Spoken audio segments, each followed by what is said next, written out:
2. The Passage to Slender Duck Island. Emily legend held that the fine little Dulles sailboat could navigate. 2. The Passage to Slender Duck Island solo. So many times had Foster and his brother and sister crossed the mile of channel. Foster had done it blindfolded once.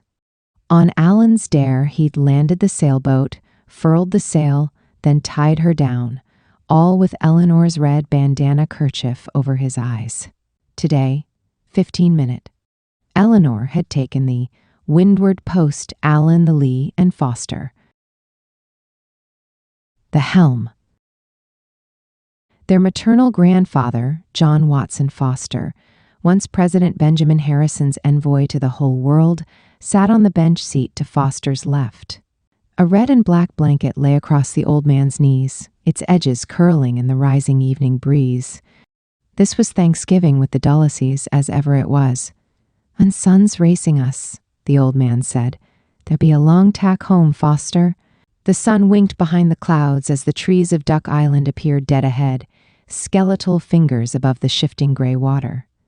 The slap of the water against the wooden hull increased in tempo as the sailboat reached new air midway.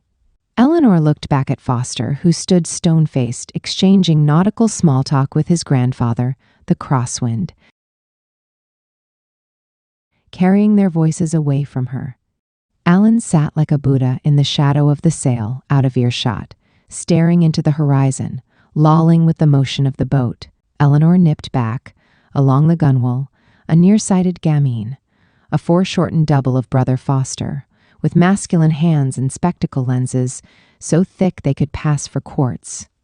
She crept into the cockpit, and Grandpa looked up at her with his slow eyes. "You're Quicksilver, Ellie. Part of the boat you are." Eleanor smiled back. "Love it, Grandpa, in my blood. Foster, I need to talk to you."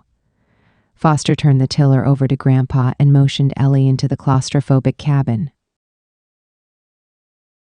Eleanor hesitated. "This is harder than I thought," she swallowed. "And I saw the girl last night. I talked with her." Foster's face clouded. "Yes," he said. He looked at her carefully, his face unreadable. His was the kind of face older men find reassuring across a boardroom table, one poised with a well-turned answer and an appreciation of the timing required of a young man bent on bigger things. He turned and looked out the hatchway, back at the mainland, at the cottage and the trees behind. What did she want? What did her father want? Foster's eyes widened fractionally. "Entering rather into the spirit of things, aren't you, Ellie?" Her face didn't change. "Cigarettes." Foster blinked once. "And who's paying her off in cigarettes?" "Allie is. He's going to find that out in about 10 minutes. Foster's lower lip tucked up under his front teeth, something he did only when he'd won a close poker hand, and he sensed another good fall of the cards. He looked at her, a hint of admiration in his eyes. Evidently, was all he said, and stepped back up onto the deck. Eleanor crept back along the rail to her post. She checked the tension of the line against the flat of her hand and eyed the swell of the sail and waited for landfall. Ahead, a single birch beckoned. Eleanor and Alan didn't speak as they tied down the boat. Foster and their grandfather were already in the dunes, heading for their usual spot on the far beach, the old man with an arm around his grandson's solid shoulder for balance. Eleanor looked at Alan out of the corner of her eye. He had his soft, meaningless smile in place, the blank charm that was second nature to him. She waited until Foster and Grandpa were well gone, pushed her glasses up her nose, and took Alan's measure. At 19, 5 years Foster's junior and 2 Eleanor's senior, Alan was experimenting with a mustache. This Eleanor found amusing, the way he nibbled at it and flexed his lip, wetting the hairs with his tongue like a cat. She wondered if Mo Reevy found the bristly moistness appealing. Alan tied off the sailboat and slapped the beach sand from his hands. "Want to see if the old lighthouse is still standing?" Sure, I guess, Alan said, and began to walk ahead of her. You seem tired, Eleanor offered. Nothing, Alan said, scratching over the rocks as they walked along the low outcrop of shale set among the dunes. His boots. Maybe those Canada geese will be there for a visit. The couple, the two we used to call Saul and David. The disciples, Alan said, not looking back. They walked around the point. There, a derelict lighthouse, its aged glasswork cracked, kept guard over a flat strip of Marl Beach, littered with stones, glowing in the feeble sun. Why do you think Grandpa never talks to us out here? Alan asked. I mean, we fish together, but it's like we don't exist when Foster's around. They had run out of island. There was nothing ahead of them now but the lake. The entire horizon was water, a seam of blue-black where it met the sky. Eleanor smoothed her skirt, then tucked her crinkly hair behind her ear and sat down against a flat-faced boulder. It's simple, Alan said, answering his own question as he joined her.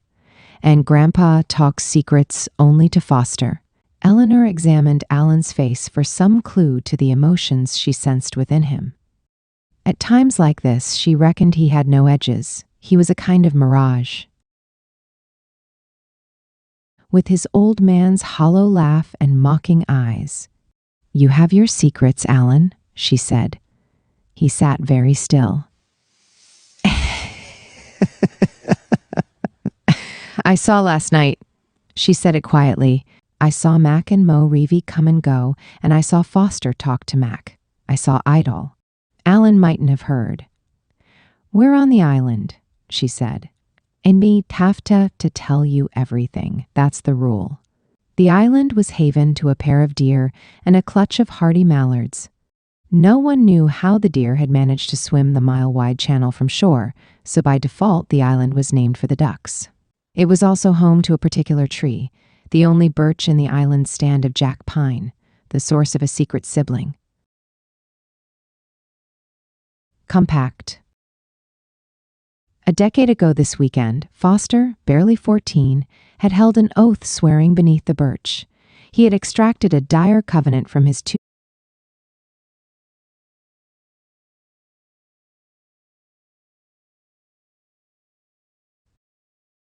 Compact.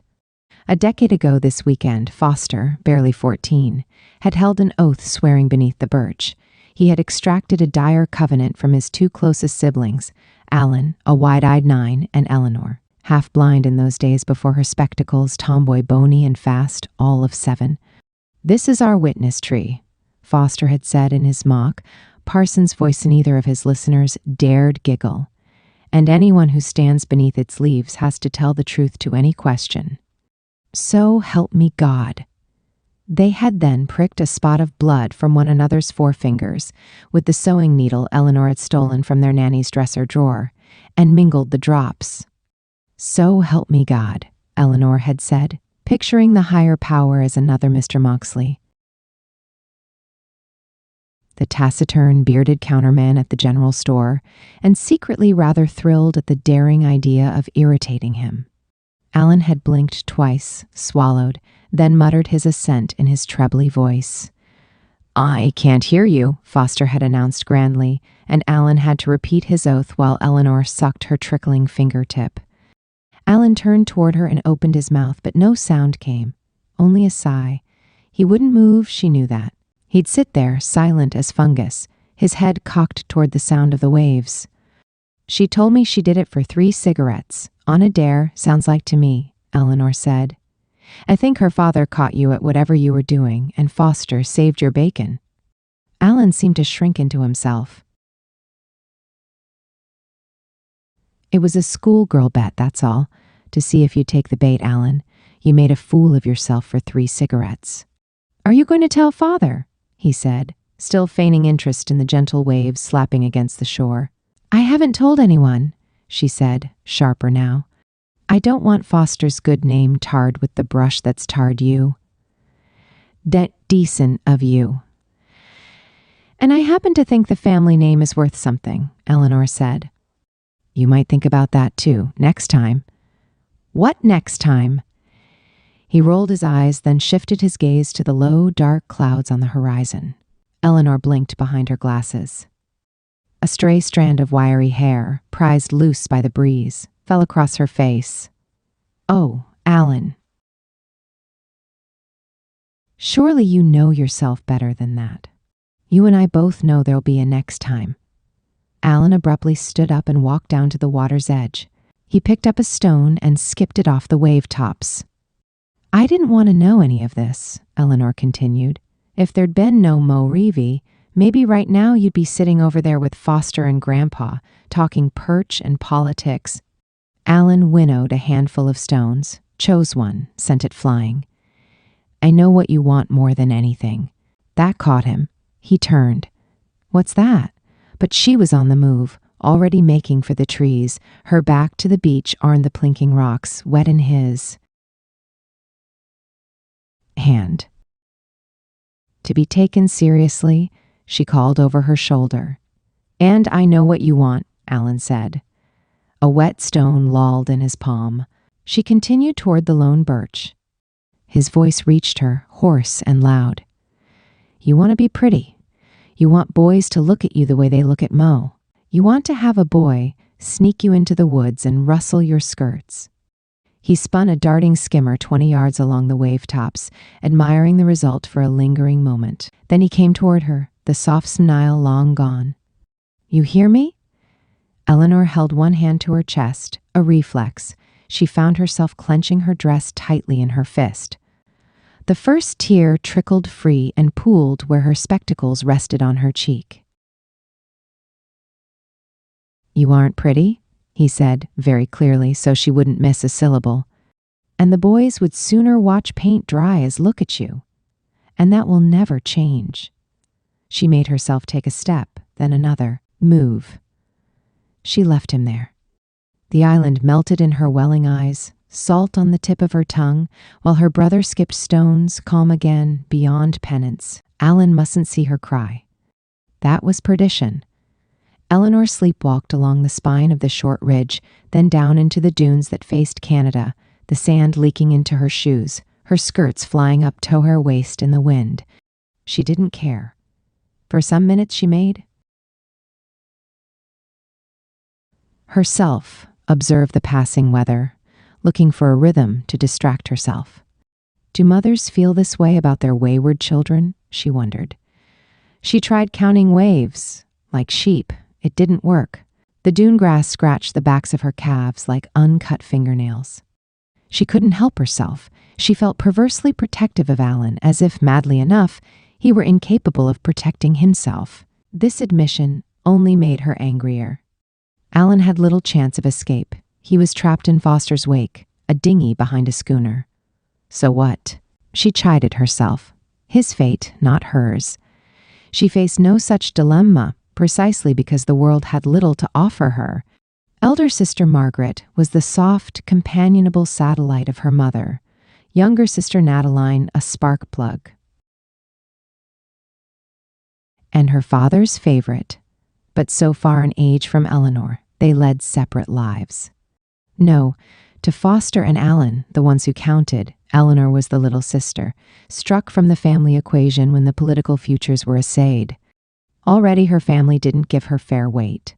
That realization was part of her fiber. Alan's insults only spurred her on. She threw her shoulders back, adjusted her spectacles, and set off back over the sands. She found Alan perched against his favorite boulder. She stood over him, her shadow falling across him, a cape of charcoal gray, though he gave no notice. Eleanor had her hands locked behind her back, her battle posture. Her eyes were dry as stones. Pity I have no mirror to see myself. "I have something to say." She announced their code phrase before testifying beneath the witnessing birch limbs. "You don't know everything," Eleanor began. They faced each other, each standing within the radius of the birch tree, Eleanor deadpan and defiant, Alan shrugging his shoulders, a young man awkward, not at home in his body. "The fact is," Eleanor went on, her voice low and slow, "and I saw much more than Foster did.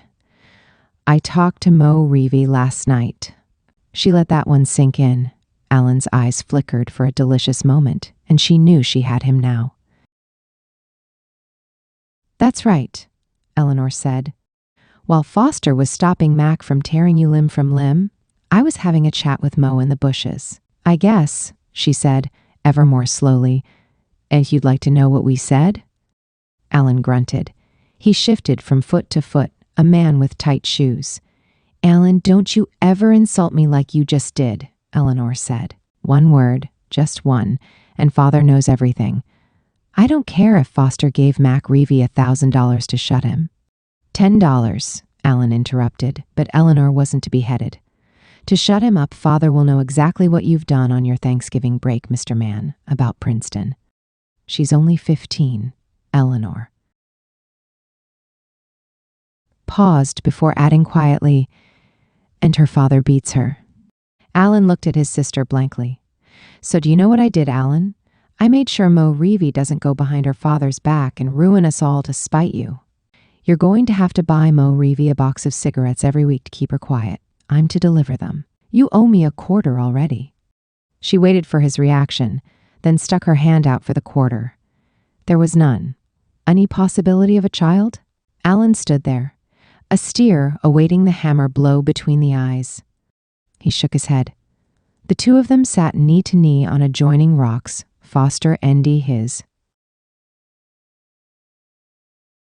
Grandfather mentor, the low sun in their eyes as they spoke, Foster questioning, Grandpa Foster replying in his cracked Indiana drawl. Tough lesson to learn, but in that world, bloodlines, Foster, that's the ticket. The old man had a forbidden cigar going, and he squinted down its length through the smoke, pulling at his ancient mutton chops. Fact is, Foster, you're a scholarship boy from Watertown, New York. He drew the blanket round his bony legs. There's Harvard and Yale boys to buy and sell you before breakfast on their daddy's walking around money.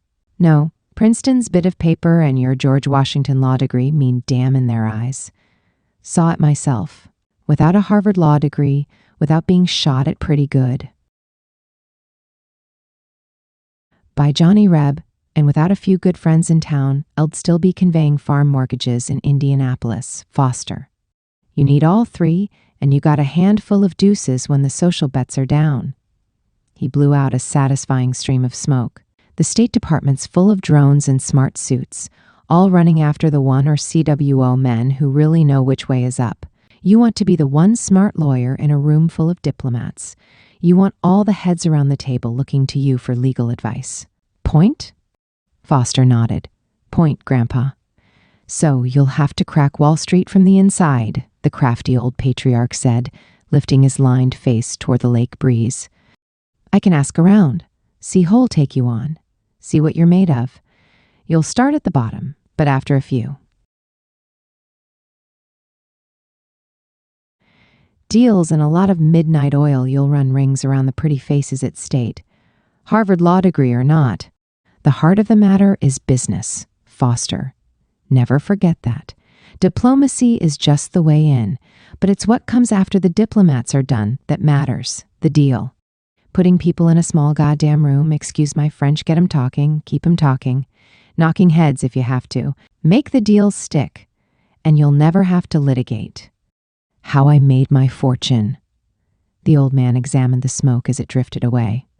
Here's a prophecy. In 10 years, Wall Street ought to own Europe the way she owns America now. That means policy, finance, diplomacy, the whole shebang, and the rest of the world won't be far behind. How old are you, Foster? 25, 24. Next February, himself. Starting to thin. His hair was all ready. Foster reminded. The old man nodded. On February 25th, am I right? And good memory, Grandpa. Can't forget my namesake's birthday now, can I? He licked his lips, dry from the smoke. 24? My word, last time I looked up, you were barely in long pants. You know, when I was about your age, Lincoln wasn't even president. Saw him a couple of times, once in the hottest courtroom I've ever been in. He blinked at the memory. Summer sittings, up in Danville, just across the Illinois state line. That was a big thing, just to ride the train there in those days. And hot? Hot as Hades. Judge gave Lincoln permissio to make his submissions in his shirt sleeves. He won too. Good lawyer. Good voice important, that. And you've been keeping a good Mr. Lincoln story under your hat, Grandpa. Have I? Sorry, Foster. Forget who I've told what. Comes of too long in harness, I expect. Lincoln raised some money for his Senate run once from a mill owner up Lafayette Way. $20, a lot of money in those days. 1858. He had a pull from his bourbon flask and offered Foster one too. Been thinking a lot about your future, Foster, up there in my writing room at the house. Written all the books on diplomacy this world needs. Now I conspire. All by myself.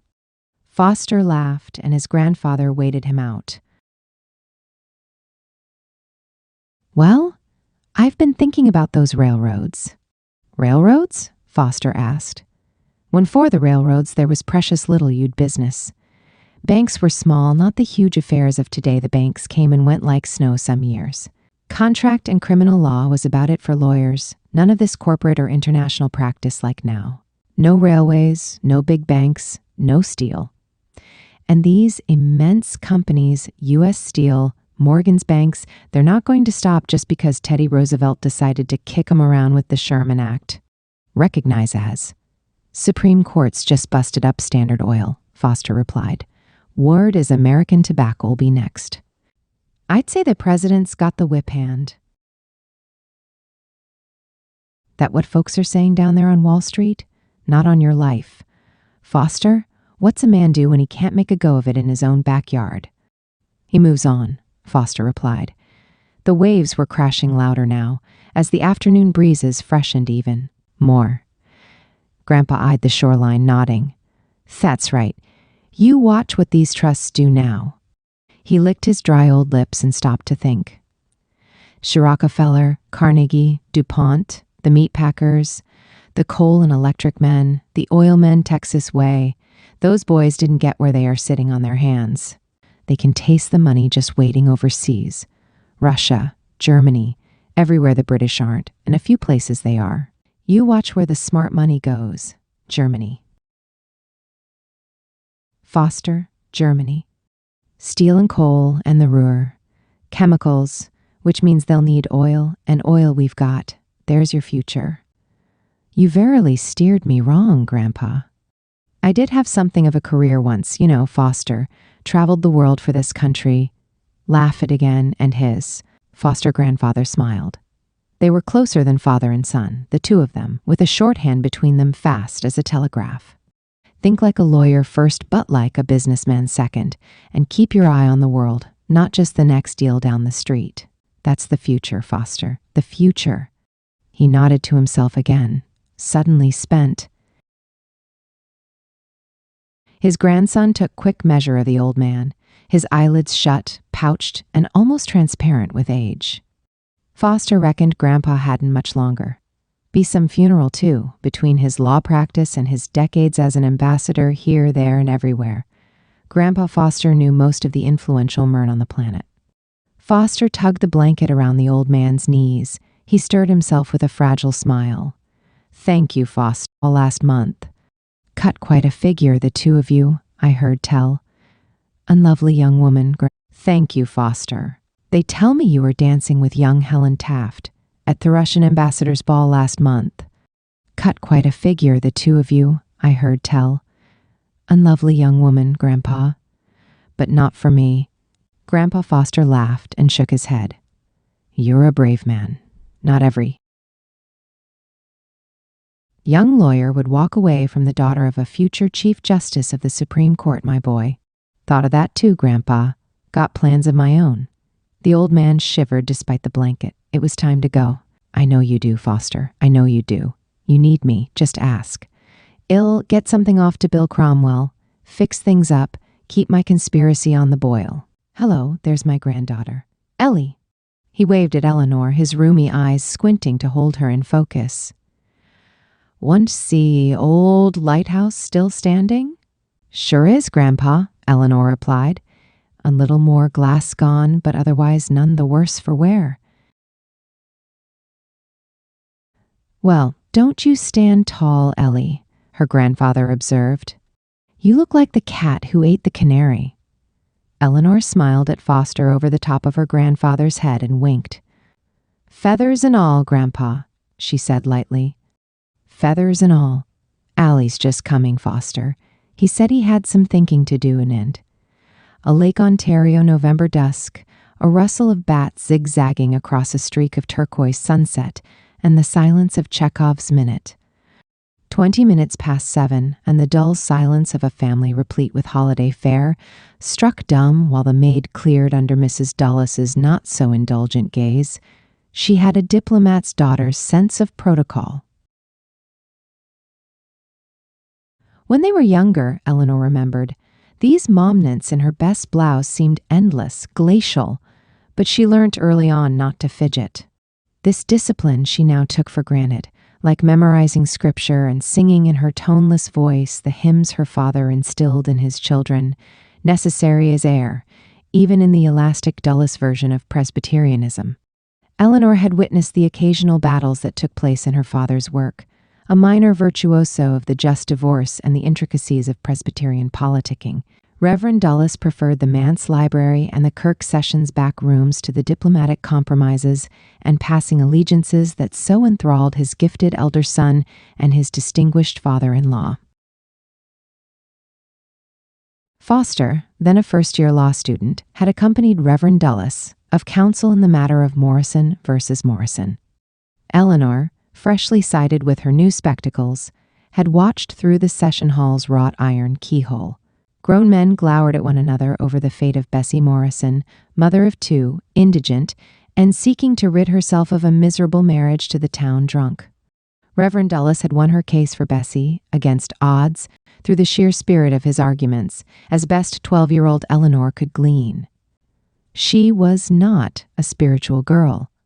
She adored her mother with a passion that her father's distant perfection never roused in her. They all did. She was a puckish woman with her father's fly, a far cry from the Orthodox cleric's retiring spouse. The Reverend was more kindly uncle than father, welcoming when he remembered to be available, but all too often in Albany or New York on church business or putting out some theological fire at the seminary. He'd never mastered intimacy. There had been arguments, of course, but Eleanor supposed her father's passions must have matched his love for his wife. There were 5 children, after all. Nonetheless, in the backdraft of his wife's speed and worldly charm, the Reverend seemed always a step behind, a man with dust on his shoulders, not a failure, but not quite a success, even in his own eyes. Eleanor was alone in this appraisal. Her 2 sisters, content with their lot, never much entered into discussions that strayed beyond the bounds of family. Destiny in this. The Reverend's company, he and his middle daughter well knew, was a seat below the salt. Eleanor watched her father now, peering benignly over his glasses at Foster and Grandpa, all of them waiting for the plates to depart before they renewed their debate over that Princetonian hero of the Democratic Party, Woodrow Wilson. Wilson, ex-president of Foster and Allen's College and now governor of New Jersey, was sharing his own Thanksgiving table in Washington with Eleanor's maternal uncle, the smooth and mobile Bertie Lansing. Uncle Bertie is likely to be Governor Wilson's Secretary of State, Foster said, with his usual dry certainty, seasoning his words in silence before he spoke. His mother smiled evenly at her elder son's aplomb. "Foster, you'd think you had your finger on Washington's erratic pulse," she said affectionately. Grandma Foster, a fox-faced, peppery woman in a fine blue dress, glowed at her daughter. "It's all over campus," Allen offered, then laughed his hollow laugh. "And to boys all think Uncle Bertie's a shoo-in, except Frenchie Kellogg, and he's never right about anything except slow horses and fast women. Or so they say." He laughed again. No one joined him. Grandpa shrugged, the black shoulders of his dinner jacket rising. "These things are balancing acts, Foster, careful balancing acts," he said, gently ignoring Allen's intelligence. "Your Uncle Bertie has solid connections, But what's really important is that the president has complete faith in his instincts. Bertie'd be the first to admit he and Wilson don't agree on everything the Balkan mess, for starters. Alan couldn't keep still, Eleanor saw. He had the jitters as he listened, looking for his opening. Foster, as usual, beat him to the draw. Cher, Grandpa, to my mind, Wilson's right. How do you stop a three-way war? Post your own men in a crossfire. The Habsburg curse, the Balkans. Then there's oil. Grandpa proffered a diplomat's well-gauged nod. And there's oil, he repeated, ruminating on the afternoon's theme.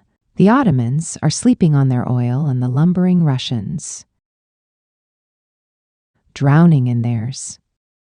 An interesting situation. He coughed, and Eleanor knew his habits well enough to know old John Watson Foster had tired, his belly full of Krakow ham and the good local potatoes. Alan, my boy. He lobbed across the table. And what's to be had at Princeton these days for a young divinity student in the making? Alan was surprised to be addressed, and Alan surprised was a moving target. I've been talking to some of the fellows, he said, and whose fathers did missionary work, and I think that I'd like to see something of the world that you haven't already seen in the smokers you've been to in Greenwich Village, Eleanor thought. Planning a broadening voyage, then, before divinity school? Alan's father said, the first time he'd raised his voice since the plate shad been taken away. The Reverend had spies at Princeton, and the reports on Alan hardly inspired confidence. Eleanor had seen a letter from one of the spies on her father's desk. The exposed top page featured the first of a half-dozen potted biographies of Alan's companions, beginning with Francis and Frenchie Kellogg, of the New Orleans Kellogg's, card-sharp, imbiber of strong drink, and a profligate young man given, so the author noted, to challenging young Mr. Dulles, a scholarship man, to contests involving cigarettes and foreign liquors and oversleeping lectures. Mr. Kellogg was independently wealthy, and Mr. Dulles appeared to be cultivating him for all the wrong reasons. Alan does fancy a millionaire's company, the report concluded. I thought China, Alan was saying. One they know us there. What they know is your grandfather, the Reverend replied crisply. What they will come to know is you, Alan. I mean to have a look on my own terms, Alan muttered, eyes down. Grandpa Foster and his bullish namesake had fallen silent. And then I shall see, Alan replied stubbornly. I haven't made up my mind yet. You haven't decided for divinity, dear? His mother asked. If her question was an attempt to diffuse things, it failed miserably. I haven't decided for anything, Alan said, affecting his most disarming smile, the one that reminded Eleanor of a department store floor walker she'd seen in Rochester once. He'd tried to edge her toward the change rooms. She'd fled. He never stopped smiling the whole time. When do you plan to decide? The Reverend pressed on. When I'm ready, Father, Alan said, his voice a tone lower. His father brought his hands together on the waxed tabletop, the gesture of a man used to speaking from behind a pulpit. You have, I believe, given your word you would pursue the life of the cloth, the Reverend said carefully. Father doesn't know the answer, Eleanor thought. That's why he's being so polite. Or he does. She spared a glance for her. Grandfather, but he was miles away, his gaze set on the crackling fire. Alan didn't answer for a long moment. And I have decided against that, he said, brightening, as if he'd never had the idea in the first place. I'm examining my options. The Reverend blinked once, then again what passed for pique in the man. You gave your word, Alan. You declared for divinity school and... Father, let him finish, Mrs. Dulles intervened. He already has, I think, Mother, Foster said. Yes, Alan said. Teen I have. Excuse me. He stood, leaving the dining room in an awkward silence. The screen door slammed and Alan's footfalls slammed over the porch floorboards. What good's his word? the Reverend asked dejectedly. He has never learnt duty. Let him be, consoled Grandpa. He's only a freshman yet, and duty can be a damned empty thing, you know. They reflected on this while dessert arrived, Grandma Foster's trademark pumpkin pie, but the white anger on the Reverend's cheeks did not fade until well after dinner. When the traditional Thanksgiving fireworks Foster always set off filled the night sky with sizzling arcs and blossoms of hot light, Alan made a point of staying near Grandpa. While the rockets exploded overhead, Eleanor slipped away to the small yard behind Sully's shack of a house, to the tree that shaded his fish-packing shed. She shinnied up a packet of 5. Cigarettes in her teeth, ready to be stuck in the elm's cleft. There, to her astonishment, she found her cardigan, neatly folded. In the cardigan pocket there was a handwritten note in Mo Reeve's copybook letters. Dear Miss Dulles, I didn't want to cause trouble for Y brother, but has a right fish. Here ice her sweater. Thanks. I talked to my PA and things are better now. Maureen Frances Reeve. At breakfast next morning, Alan was nowhere to be seen. Foster, rowing out with his law books for a last day's cramming on Duck Island, finally spotted him on the mainland, walking the pitched dunes to the east of the harbor, head down, a prodigal alone with his secrets, his a slow progress in the sand.